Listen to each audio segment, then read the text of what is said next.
Wow, what did I just watch?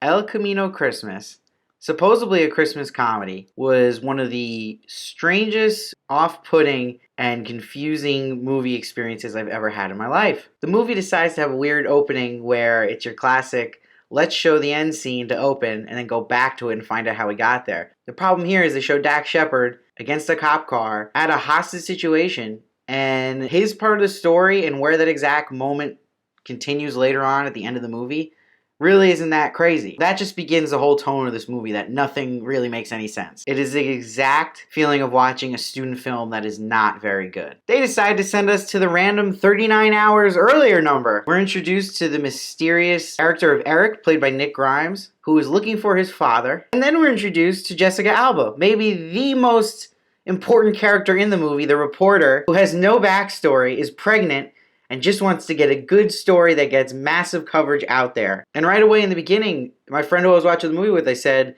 is this a comedy? What kind of movie is this? We were both trying to figure out, is it supposed to be making fun of itself? Is it supposed to make you laugh, honestly? Or is it even trying to do any of that? Is it just a drama? And is it a Christmas movie? Because all they're doing is throwing in references to Christmas or putting a Christmas decoration here and there, but it doesn't have the feel of that at all. I didn't laugh once in this entire movie. I laughed in the sense of how bad it was. I didn't laugh with it. I laughed at it. But looking at it from that angle, there's a lot of funny stuff here to kind of jab on. When we meet the female lead, the mom, who has mommy issues, she's at the diner, and the character of Eric sends her a piece of cake, like it's a slick move. And then when she looks out the window to see who did it, he has the most serious look on his face. It was a piece of cake. You're not James Bond. That was really, really off. And again, a perfect example of a scene that you don't know, that's supposed to be, am I supposed to be laughing at this, or what the hell was that? And then when we see the female lead again, Eric runs into her at her job. She's has her back to the register, is doing her homework, studying, but is shocked that someone approached her, even though she should be working, right? Or at least facing the direction of customers. So she's acting like someone just came into her room and intruded. In no sense. And she's extremely mean in this scene, which was just odd, because the rest of the movie she's not that mean. And he says the best line, "What are you studying?" And she says, "What are you, a cop?" How does that make any sense? I didn't know that that's a classic cop question. What are you studying? I literally was just like, what? How does that translate? Both writers of this movie, this is their first big writing gig, so you can tell immediately. I don't think anyone proofread or looked over the script. I think they were just trying to get paychecks for everyone here. Netflix right now is focused on quantity and not quality, which is a big problem. And they're pushing all these movies out, paying these stars. They're willing to do it for the money and just shooting out a lot of scripts. So if you write scripts, you might have a shot at getting a Netflix movie, because they're taking whatever they can get. To acknowledge the elephant in the room, the Christmas movie master, Tim Allen, is in this movie. Probably the biggest sell to that audience who'd actually watch this movie, like myself, because I'm reviewing it, of course. But the best thing about his introduction is when he meets Eric, he's not letting him into the apartment room. There's all this confusion. And when Eric walks away from the door, this shot in the background, Tim Allen, in like a second, appears on the other side of the apartment building and out the window and says, "Hey, you want to get a drink?"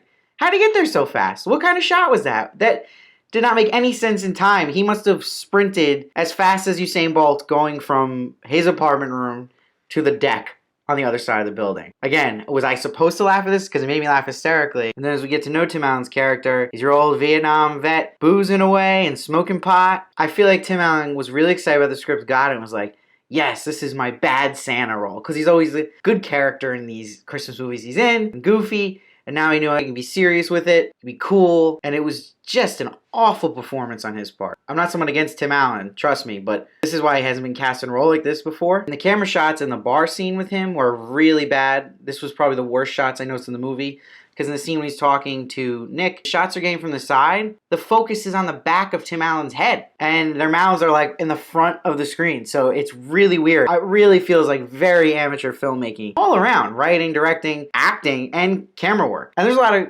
good actors in here in other stuff, but in this, they're really just mailing it in, I hope, at least, because if they're trying, not good. And then Vincent D'Onofrio's character, the other partner of Dak Shepard as a cop, he has some moments where he's just over the top angry. That's not believable. Even in a very scary cop like that. For example, when they're interrogating Nick, Dak Shepard says to the character Carl, played by Vincent D'Onofrio, "Merry Christmas." And he goes, "Don't say that." It's so forced and just not natural. Like, why is he so angry that he said Merry Christmas right there? Even if he's someone who doesn't like Christmas, just didn't make any sense. And then when they show the shot after where Tim Allen's getting beaten up by the kids from the bar, the actual punches and the actual kicking of him, you could clearly tell they're not hitting him. Him on the ground and you see a kick thrown, he just reacts like he got hit. But we didn't actually see the foot hit the body, so again, very laughable. And then it cuts to Tim Allen in his apartment alone. He literally takes a sip of a little teeny weeny whiskey bottle. Serious piano music's playing. There's no set design in the apartment, by the way. It's just blank white walls. And he throws the liquor bottle. It's supposed to be serious and dramatic. I was crying my eyes out at this point in particular. And if this was a movie in theaters, this is the part I would walk out of the theater. It felt like Threat Level Midnight from The Office. If you've never seen The Office, that's an episode of The Office. Michael Scott, Steve Carell's character, shows his movie he's been working on for years, and it's completely awful and over the top, cheesy, corny. It felt like I was watching that. Then we cut to Jessica Alba at a play. Oh right, she's in this movie, the most important character. And the best part to wrap up Jessica Alba's part of this movie was at the end, where she finally gets that nationwide shot she's gonna get, and she's going into labor. That shot was hysterical, where they're all picking her up and she's like, ah! And this is happening. All this whole hostage situation is going on. You don't know nothing about her still. The whole point of her character is to get Jessica Alba in this movie. But what really annoyed me, when they were all in the hot situation, this is when the movie got even worse, and you think it would get better. And they're all really hard on the cop. Yeah, he's not a nice cop. He's a bad dude, but they're giving the guy who's holding them hostage, Eric, a really clear pass. And look, he's telling them he's innocent and stuff, but okay, I'd say, I don't care you're innocent. Let me go. This isn't my problem, you know? So I'd be really mad at him too.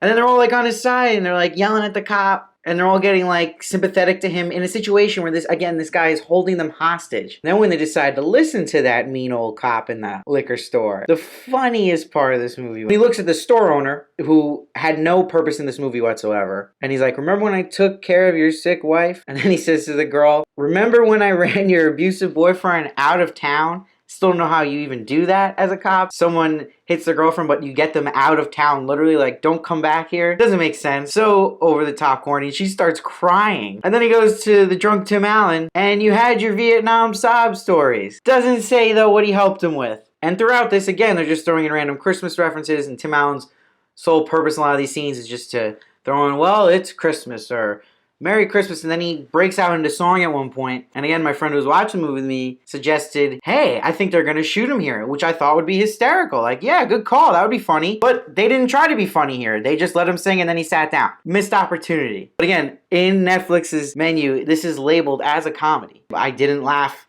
with the movie at all once. It was always just at. And then when Nick comes to his senses and he's basically going to surrender and let them out, why didn't the cop in the liquor store and the cops outside just let him do that when they were on the walkie-talkie communicating the next step? The cop is on the walkie-talkie. If he just said, look, we're good, we're all coming out, just be on with it. We don't need to have them just shoot blindly knowing there's a kid in there. It's ridiculous. And if that's supposed to be the funny part of it and like ironic, you have to make that clearer. Even when you have all these dumb cops and the humor is, I get it, that they're dumb and stupid. Like Dak Shepard's character, for example. But it's not clear enough. He's not dumb enough even. It's just, okay, he's an idiot, but it's not funny. They're not making it funny. And the best was Tim Allen got his spot where he got that nice monologue about Christmas in Nam in 1969. And for me, maybe I missed the line in the beginning or got the wrong vibe of this, but he just sneaks in that he's his dad and this is who he's been looking for. He says the best quote that really stuck with me: no ask is too big for the spirit of the holidays. Because we all pray to that spirit of the holidays, wherever he may be. And he sacrifices himself. And he's our hero. It's such a tear-jerking moment. Not really. It didn't do anything for me. It was supposed to do that. And what scares me is I looked on Twitter at people's reactions to this movie, and there was people saying that they cried their eyes out at the end. No, you didn't. You just loved Tim Allen. Maybe you cried your eyes out because you love the guy and you're seeing an actor, you're like, it's not real, but him being dead there was hard to watch. But there's no way this story made you feel that way. And when you think the movie's over right there, we get to go to the 182 days later, another random number, to see how everyone's been. And Dak Shepard's character is running for sheriff, don't care. And then the best reveal was when the store owner's on the beach and he's still alive. And if you've seen Threat Level Midnight, it reminds me of when they reveal Michael Scott is actually Michael Scarn narrating the whole movie. Still alive and well, same feeling. So cheesy of a reveal, like, yeah, he only shot me 6 times, but who knew you could survive that? What? Like, me and my friend, we were like, that's where we just completely lost it. I was like, is this an SNL sketch? And again, his character, just like Jessica Alba's, had no point to be in this movie. The props in this movie served more purpose. And then at the end, we don't get the cheesy kiss we're all waiting for to feel the vibe of this movie. Eric sees the girl and she's with her son, and the son's cock blocking. And that's the end. So overall, this was the worst movie I've reviewed this year. It is not a Christmas movie, so don't be fooled by that. Unless you believe a Christmas movie is just having Tim Allen in it and hearing him sing some jingles here and there.